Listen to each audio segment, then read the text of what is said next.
Hi every one, നമ്മുടെ ചാനലിലെ മറ്റൊരു വീഡിയോയിലേക്ക് സ്വാഗതം. ഇന്നത്തെ വീഡിയോ നമ്മൾ നോക്കുന്നത് ഒരു ലാപ്ടോപ്പ് ഗ്രാഫിക് ഡിസൈൻ എങ്ങനെ തിരഞ്ഞെടുക്കാമെന്നുള്ളതാണ്. അപ്പോൾ നമുക്ക് വീഡിയോയിലേക്ക് കിടക്കാം. അപ്പോൾ നമ്മൾ ലാപ്ടോപ്പ് തിരഞ്ഞെടുക്കുന്നതിനായിട്ട് കുറച്ച് പോയിന്റുകളുണ്ട്.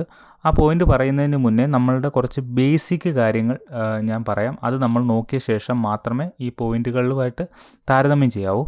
അപ്പോൾ ഒന്ന്, നമ്മളുടെ ലെവൽ നമ്മൾ നോക്കുക. അതായത് നമ്മൾ സ്റ്റുഡൻ്റ് ആണോ, അതോ ഒരു തുടക്കക്കാരനാണോ, അതോ ഒരു പ്രൊഫഷണൽ ലെവലാണോ എന്നുള്ളത് നോക്കുക. അതുപോലെ തന്നെ നമ്മളുടെ ഗ്രാഫിക് ഡിസൈൻ ആണോ മാത്രം നമ്മൾ ഉപയോഗിക്കുന്നത്, ഈ Photoshop, Illustrator, InDesign, Corel Draw ഇങ്ങനെയുള്ള സോഫ്റ്റ്വെയറുകൾ മാത്രമേ ഉപയോഗിക്കുന്നുണ്ടോ, അതോ വീഡിയോ എഡിറ്റിങ്ങോ അതല്ലാതെ VFX അനിമേഷനോ ഇങ്ങനെയുള്ള കാര്യങ്ങൾ ഉപയോഗിക്കുന്നുണ്ടോ എന്നുള്ള കാര്യം നമ്മൾ നോക്കണം. അതുപോലെ തന്നെ നമ്മളുടെ ബഡ്ജറ്റ് നമ്മൾ നോക്കണം. അപ്പോൾ ഈ കാര്യങ്ങളൊക്കെ നിങ്ങളൊന്ന് വിലയിരുത്തണം നിങ്ങൾ സ്വന്തമായിട്ട്. അതിനുശേഷം മാത്രം ഈ പോയിന്റുകളിലേക്ക് നമുക്ക് നോക്കേണ്ടതാണ്. അപ്പോൾ ഓരോ പോയിന്റുകളായിട്ട് നമുക്ക് നോക്കാം. ഒന്നാമത്തെ പോയിന്റ് എന്ന് പറയുന്നത് പ്രൊസസ്സർ, CPU. നമുക്ക് ബ്രെയിൻ ആണെന്ന് പറയാം, ഇമ്പോർട്ടൻറ്റ് പാർട്ട്, അതൊക്കെ നമ്മൾ പഠിച്ചിട്ടുള്ള കാര്യമാണ്. അപ്പോൾ ഗ്രാഫിക് ഡിസൈനിലേക്ക് കിടക്കുമ്പോൾ ഫോട്ടോഷോപ്പോ ഇല്ലസ്ട്രേറ്ററോ നമ്മൾ ഓപ്പൺ ചെയ്യുന്ന സമയത്ത് എല്ലാ കമാൻഡുകളും, നമ്മൾ വർക്ക് ചെയ്യുന്ന സമയത്ത് എല്ലാ കമാൻഡുകളും പ്രോസസ്സ് ചെയ്യുന്നത് CPU ആണ്. അപ്പോൾ ചുരുക്കം പറഞ്ഞാൽ നമ്മൾ ഫിൽറ്ററുകൾ അപ്ലൈ ചെയ്യുമ്പോഴോ അല്ലെങ്കിൽ ഫയൽ എക്സ്പോർട്ട് ചെയ്യുമ്പോഴോ അല്ലെങ്കിൽ റെൻഡർ ചെയ്യുന്ന സമയങ്ങളിലോ ഇതെല്ലാം എന്ത് ചെയ്യും, ഈ CPUവിൻ്റെ സ്പീഡിലായിരിക്കും ഇതെല്ലാം ഡിപ്പെൻഡ് ചെയ്ത് വെച്ചിരിക്കുന്നത്. അപ്പോൾ നമുക്ക് CPU വീക്കാണെങ്കിൽ പെർഫോമൻസ് കുറയും, അതായത് ലാഗാകും, ഫ്രീസാകും, സ്റ്റക്കാകും, അങ്ങനെയുള്ള കാര്യങ്ങൾ. നല്ല CPU ആണെങ്കിൽ എന്ത് സംഭവിക്കും, സ്മൂത്തായിട്ട് ഫാസ്റ്റായിട്ട് നല്ല രീതിക്ക് വർക്കാകും. അപ്പോൾ നമുക്ക് വേണ്ട CPU ഏതൊക്കെയാണെന്ന് നമുക്ക് നോക്കാം. ഈ വീഡിയോ കാണിക്കുന്നത് 2 തരം പ്രൊസസ്സറാണ്. അത് ഒന്ന് ഇൻ്റലും 2 AMDയുടെയാണ്. ആദ്യത്തെ ഇൻ്റൽ നമുക്ക് നോക്കാം. ഇൻ്റലിനകത്ത് i3 പ്രൊസസ്സർ നമുക്ക് നോക്കാം.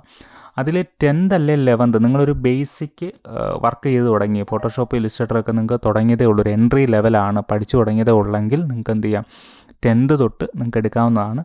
ഇതിന് പുറമേ ഉള്ളതൊന്നും എടുക്കരുത്. i3 10th 11th 12th ഇങ്ങനെ മുകളിലേക്ക് പോകുന്തോറും നല്ല പെർഫോമൻസ് കിട്ടും. അതുപോലെ തന്നെ ബഡ്ജറ്റും കൂടുതലായിരിക്കും. i3 10th വില ആയിരിക്കില്ല 11th 12th ഒക്കെ പോകുന്നത്. കാര്യം CPUവിൻ്റെ പെർഫോമൻസ് കൂടുതലായിരിക്കും.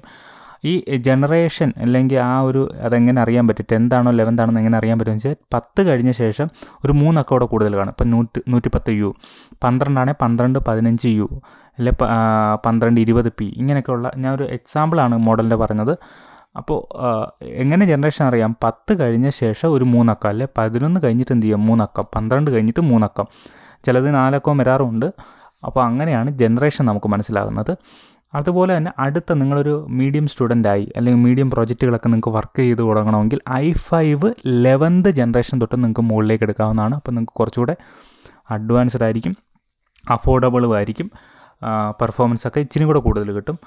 അതല്ല, നിങ്ങൾ കുറച്ചുകൂടെ, അതായത് കുറച്ചുകൂടെ ഫാസ്റ്റ് ആയിരിക്കണം, ഹെവി പ്രോജക്റ്റുകളൊക്കെ വർക്ക് ചെയ്യണം, കുറേ കാര്യങ്ങൾ, അതായത് ഒരേ സമയത്ത് തന്നെ മൾട്ടി ടാസ്ക് ചെയ്യണം, ഇപ്പോൾ ഇല്ലസ്ട്രേറ്ററും ചെയ്യണം, ഫോട്ടോഷോപ്പ് ചെയ്യണം, അതുപോലെ തന്നെ വീഡിയോ എഡിറ്റിംഗ് ഒക്കെ നിങ്ങൾക്ക് ചെയ്ത് തുടങ്ങണം എന്നുണ്ടെങ്കിൽ i7 11th തൊട്ടിട്ട് നിങ്ങൾക്ക് എന്ത് ചെയ്യാം, മുകളിലേക്ക് എടുക്കാവുന്നതാണ്.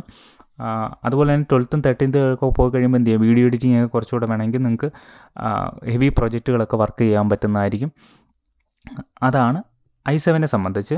ചുരുക്കം പറഞ്ഞാൽ i3 എന്ന് പറയുന്ന ലൈറ്റ് വർക്കിനുള്ളത്, i5 എന്ന് പറയുന്നത് ഒരു ബിഗിനേഴ്സിനൊക്കെ ഒരു മോഡറേറ്റ് ലെവൽ അല്ലെങ്കിൽ ഒരു സ്മൂത്തായിട്ടൊക്കെ റൺ ചെയ്യാൻ, i7 എന്ന് പറയുന്നത് ഒരു പ്രൊഫഷണൽ ലെവലിന് ഫ്യൂച്ചർ ഇൻവെസ്റ്റ്മെൻറ്റ് അല്ലെങ്കിൽ മൾട്ടി ടാസ്ക് ചെയ്യാൻ അല്ലെങ്കിൽ ഹെവി ടാസ്ക് ചെയ്യാനായിട്ടൊക്കെ i7 ഉപയോഗിക്കാവുന്നതാണ്. ഈ പറയുന്ന മറ്റൊരു കാര്യം, നിങ്ങൾ ജനറേഷൻ കൂടെ ആലോചിക്കുക. 10 11 12 13 ഇങ്ങനെ മുകളിലേക്ക് പോകുന്തോറും നമുക്ക് പെർഫോമൻസ് കൂടും, അതുപോലെ തന്നെ ബഡ്ജറ്റും കൂടുന്നതായിരിക്കും. ഓക്കെ, അത് നോക്കുക. ഇതൊക്കെ നിങ്ങൾക്ക് പറഞ്ഞു തരാൻ വേണ്ടി ലൈറ്റായിട്ട് പറയുന്നതാണ്. CPUവിനെ കുറിച്ച് ഒരുപാട് കാര്യങ്ങളുണ്ട്, ഇപ്പം ലൈറ്റായിട്ട് ഇത്രയും നമ്മൾ പറഞ്ഞു തരുന്നുള്ളൂ.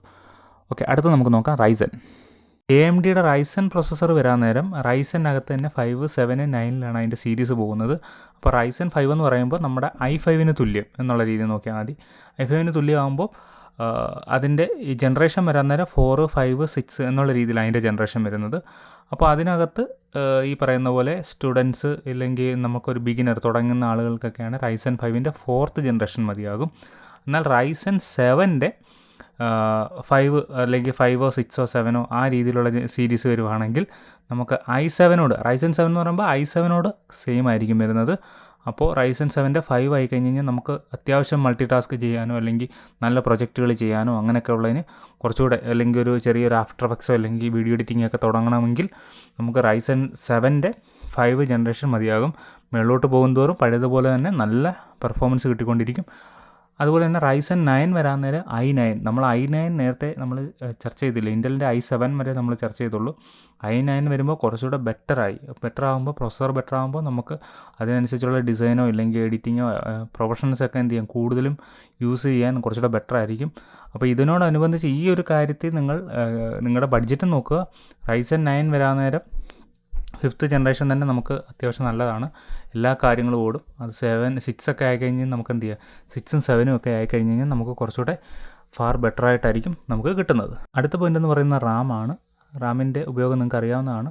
ചുരുക്കം പറഞ്ഞാൽ ഒരേ സമയത്ത് തന്നെ ഒരുപാട് കാര്യങ്ങൾ നമുക്ക് ഓപ്പൺ ചെയ്യണം, അല്ലെങ്കിൽ ഒരുപാട് സോഫ്റ്റ്വെയർസ് ഓപ്പൺ ചെയ്തിട്ട് നമുക്ക് വർക്ക് ചെയ്യണം. അപ്പോൾ ലോഡ് കൂടുതലാകും. അപ്പോൾ ക്രാഷ് ഇല്ലാതെ നമുക്ക് വർക്ക് ചെയ്യണമെങ്കിൽ റാമിൻ്റെ പങ്ക് നമുക്ക് അത്യാവശ്യമാണ്. അങ്ങനെ വരുമ്പോൾ നമുക്ക് എന്ത് ചെയ്യണം, റാമിൻ്റെ ലെവൽ, അതായത് ഈ പറയുന്ന പോലെ നമുക്ക് തുടക്കക്കാരനാണെങ്കിൽ 8 GB നമുക്ക് മതിയാകും. ഒരു ലൈറ്റ് വർക്കിനൊക്കെ നമുക്ക് ഒരു ബിഗിനറിനെ സംബന്ധിച്ചിടത്തോളം 8 GB ആവശ്യമേ ഉള്ളൂ. എന്നാൽ കുറച്ചും കൂടെ നമുക്ക് മൾട്ടി ടാസ്ക് ഒക്കെ ചെയ്ത് തുടങ്ങണമെങ്കിൽ മിനിമം 16 GB എങ്കിലും നമുക്ക് വേണം. അല്ലാതെ നമുക്ക് ചെയ്യാൻ പറ്റില്ല, നല്ല ലാഗ് ഉണ്ടാകാൻ സാധ്യതയുണ്ട്. അടുത്തതെന്ന് പറഞ്ഞാൽ ഒരു പ്രൊഫഷണൽ ലെവലിനെ സംബന്ധിച്ച് നമുക്ക് 32 GB എങ്കിലും കൊടുക്കുക. ഇപ്പോൾ വീഡിയോ എഡിറ്റിങ്ങിനായാലും 3Dയുടെ പരിപാടിക്കായാലും അനിമേഷനൊക്കെ ആയി കഴിഞ്ഞാൽ നമുക്ക് എന്ത് ചെയ്യുക 32 GB എങ്കിലും കൊടുക്കാൻ നോക്കുക. അതാണ് റാമിൻ്റെ പങ്ക്. അടുത്ത പോയിൻ്റ് എന്ന് പറയുന്നത് ഗ്രാഫിക്സ് കാർഡാണ്, അതായത് GPU എന്ന് വേണേൽ പറയാം. ഇതെന്ന് പറയുന്നത് പലർക്കും അറിയത്തില്ല കാര്യങ്ങൾ, ഇത് എങ്ങനെയാണ് വർക്ക് ചെയ്യുന്നത്, എത്രമാത്രം ഗ്രാഫിക്സ് കാർഡ് കാണും, അവർക്കൊക്കെ ഈ വീഡിയോ ഉപകാരപ്പെടും. അപ്പോൾ ഗ്രാഫിക്സ് കാർഡിൻ്റെ പ്രത്യേകത എന്തെന്ന് വെച്ചാൽ നമ്മൾ റെൻഡർ ചെയ്യുന്ന സമയത്ത്, അതായത് ഇമേജുകൾ റെൻഡർ ചെയ്യുക, അല്ലെങ്കിൽ വർക്ക് ചെയ്യാൻ നേരം എഫക്റ്റുകൾ കൊടുക്കുക, പ്രിവ്യൂ കൊടുക്കുക, 3D വർക്കുകൾ ഇങ്ങനെയൊക്കെ ചെയ്യുമ്പോൾ നമുക്ക് ഗ്രാഫിക്സ് കാർഡ് ഇല്ലാതെ നമുക്ക് പറ്റില്ല. ഗ്രാഫിക്സ് നല്ലതാണെങ്കിൽ മാത്രമേ നമുക്ക് ഇത് ഫാസ്റ്റായിട്ട് വർക്കാവത്തുള്ളൂ. ചുരുക്കം പറഞ്ഞു കഴിഞ്ഞാൽ ഒരു എഫക്റ്റ് നമ്മൾ ഒരു വർക്കിനകത്തോട്ട് ഇട്ട് കൊടുക്കാൻ നേരം അത് കറങ്ങിക്കൊണ്ടിരിക്കുകയാണെങ്കിൽ ആ ഗ്രാഫിക്സ് മതിയാവില്ല. ഓക്കെ, അതാണ് അതിൻ്റെ ഒരു പ്രത്യേകത. അപ്പോൾ നമുക്ക് 2 തരത്തിൽ ഗ്രാഫിക്സ് ഉണ്ട്. ഒന്ന് ഇൻ്റഗ്രേറ്റഡ് ഗ്രാഫിക്സ് ഉണ്ട്, 2 ഡെഡിക്കേറ്റഡ് ഉണ്ട്. ഇൻ്റഗ്രേറ്റഡ് എന്ന് പറഞ്ഞു കഴിഞ്ഞാൽ CPUവിനകത്ത് തന്നെ ഓൾറെഡി ഗ്രാഫിക്സ് ഉണ്ട് എന്ന് വെച്ച് കഴിഞ്ഞാൽ ഇപ്പോൾ ഇൻ്റലിനകത്ത് ഇൻ്റൽ ഐറിസ് എന്ന് പറയുന്നത്, അല്ലെങ്കിൽ AMDക്കകത്താണ് AMD റാഡിയോൺ എന്ന് പറയുന്ന രീതിയിൽ അതിൻ്റെ ഗ്രാഫിക്സ് ഓൾറെഡി കാണും. അപ്പോൾ ഫോട്ടോഷോപ്പ്, ഇലിസ്ട്രേറ്ററോ, ഇൻഡിസൈനോ പോലുള്ള വർക്കുകൾ, അല്ലെങ്കിൽ 2D വർക്ക്, 2D ഡിസൈനുകളോ, ഇല്ലെങ്കിൽ ഈ പറയുന്ന കോറൽ ഡ്രോകളൊക്കെ വർക്ക് ചെയ്യണമെന്നുണ്ടെങ്കിൽ ഇത് ഇൻ്റഗ്രേറ്റഡ് മതിയാകും. അതായത് എക്സ്റ്റേണൽ ഗ്രാഫിക്സ് കാർഡ് വാങ്ങിക്കേണ്ട ആവശ്യമില്ല. എന്നാൽ 3Dയോ ഹെവി എഡിറ്റിങ്ങോ വന്നു കഴിഞ്ഞാൽ ഇൻ്റഗ്രേറ്റഡ് മതിയാകില്ല. കാര്യം ഇത് വർക്ക് ചെയ്യുമ്പോൾ സ്ലോ ആകുമ്പോൾ നിങ്ങളുടെ CPU ഹീറ്റാകുമ്പോൾ CPUവിനാണ് ലോഡ് വരുന്നത്. ആ ലോഡ് വരുമ്പോൾ CPU ഹീറ്റായതിനു ശേഷം അത് ഫ്യൂച്ചറിൽ അത് പ്രോബ്ലം ഉണ്ടാകാൻ സാധ്യതയുണ്ട്. അപ്പോൾ രണ്ടാമത്തെ വരുന്നത് ഡെഡിക്കേറ്റഡ് ഗ്രാഫിക്സ് ആണ്. ഇത് സെപ്പറേറ്റ് ആയിട്ടാണ് വരുന്നത്. നല്ല ചിപ്പൊക്കെ നല്ലതായിരിക്കും. കാര്യം എന്ന് വെച്ചാൽ ഈ പറയുന്ന ഡെഡിക്കേറ്റഡ് ഗ്രാഫിക്സ് വരുമ്പോൾ ഓൾറെഡി രണ്ടാമത്തെ ഗ്രാഫിക്സ് വരുന്നത്. അപ്പോൾ 2 ഗ്രാഫിക്സ് കാണും. ഓൾറെഡി CPUവിനകത്തുള്ള ഗ്രാഫിക്സ് കാണും, എക്സ്റ്റേണലായിട്ട് ഡെഡിക്കേറ്റഡും വരും.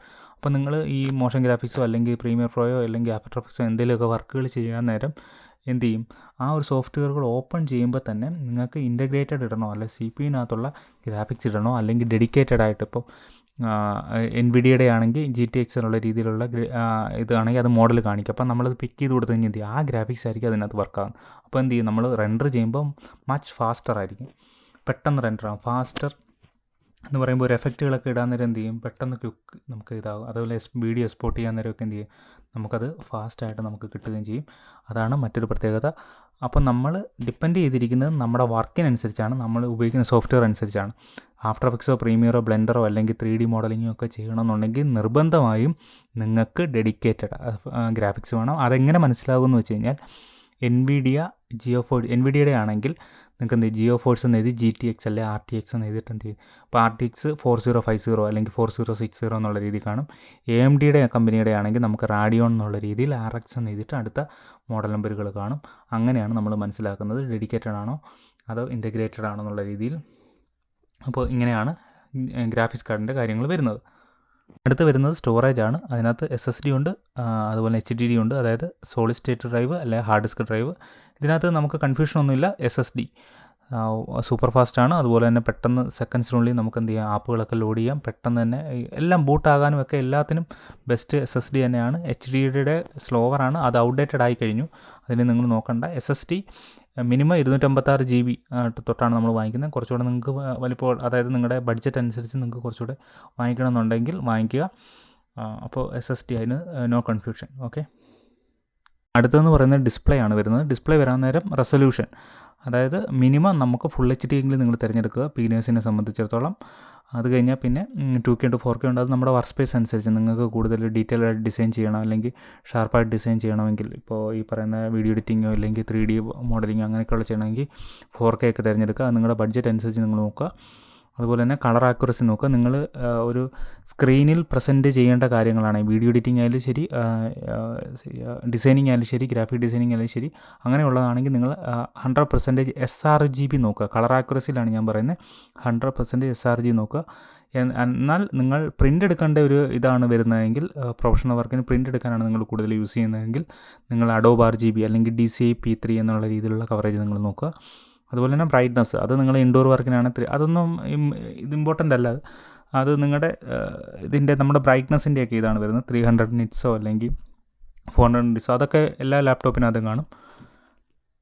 അപ്പോൾ ഇത്രയും പോയിന്റുകളാണ് ഉള്ളത് മെയിനായിട്ട്. പിന്നെ വരുന്ന പോയിന്റ് ബാറ്ററിയും OS ഒക്കെയാണ്. OS നമ്മൾ എല്ലാം പറഞ്ഞിരുന്നത് വിൻഡോസിൻ്റെയാണ്, മാക് OS നമ്മൾ പറഞ്ഞിട്ടില്ല. പിന്നെ ബാറ്ററി നിങ്ങൾക്ക് ട്രാവൽ ചെയ്യുന്നവരാണെങ്കിൽ അല്ലെങ്കിൽ എവിടെയെങ്കിലും ഇരുന്ന് വർക്ക് ചെയ്യുന്നവരൊക്കെ ആണെങ്കിൽ ലോങ് ബാറ്ററി ഒക്കെ എടുക്കാൻ നോക്കുക. അതെല്ലാം കുത്തിയിട്ട് വർക്ക് ചെയ്യാൻ പറ്റുമെങ്കിൽ നിങ്ങൾക്ക് ബാറ്ററിയുടെ പ്രശ്നമേ ഇല്ല. പിന്നെ ബാക്കിയെല്ലാം നിങ്ങൾ സോർട്ട് ഔട്ട് ചെയ്തിട്ട് നിങ്ങൾ നോക്കുക. എന്തെങ്കിലും സെർച്ച് ചെയ്യാൻ നേരം നിങ്ങൾ എന്ത് ചെയ്യുക, ഈ പറയുന്ന ഓരോന്ന് CPU ആയി കഴിഞ്ഞാലും ഗ്രാഫിക്സ് ആയാലും RAM ആയാലും എല്ലാം നിങ്ങൾ ലെഫ്റ്റ് സൈഡിൽ ഇട്ട ശേഷം നിങ്ങൾ ഓരോ കമ്പനികളുടെ നിങ്ങളുടെ ബഡ്ജറ്റ് അനുസരിച്ച് നോക്കാം. ആദ്യം തന്നെ നിങ്ങൾക്ക് കൺഫ്യൂഷൻ ഉണ്ടെങ്കിൽ നിങ്ങൾക്ക് എന്ത് ചെയ്യാം, ആ കമ്പനി ഇപ്പം 2 കമ്പനികളാണെങ്കിൽ നിങ്ങൾ നോക്കുന്നത് ആ 2 കമ്പനിയുടെയും ഇട്ട ശേഷം ഒരു ബെഞ്ച് മാർക്ക് എന്നുള്ള രീതിയിൽ നിങ്ങൾക്ക് എന്ത് ചെയ്യാം, നിങ്ങൾക്ക് 2 ലാപ്ടോപ്പും കമ്പയർ ചെയ്ത് നോക്കാം. അപ്പോൾ നിങ്ങൾക്ക് കുറച്ചുകൂടെ ഇത് കിട്ടും. ഇതൊരു ബേസിക് കാര്യങ്ങളാണ് പറഞ്ഞു തന്നെ. ഈ വീഡിയോയിൽ മുഴുവൻ പറഞ്ഞത് ലാപ്ടോപ്പ് എങ്ങനെ തിരഞ്ഞെടുക്കാമെന്നുള്ള കാര്യമാണ്. ഇനി ലാപ്ടോപ്പ് സജസ്റ്റ് ചെയ്യണമെങ്കിൽ താഴെ കമൻറ്റ് ചെയ്യൂ. അടുത്ത വീഡിയോയുമായി നമ്മൾ വരുന്നതായിരിക്കും. അപ്പോൾ ഓക്കെ, താങ്ക്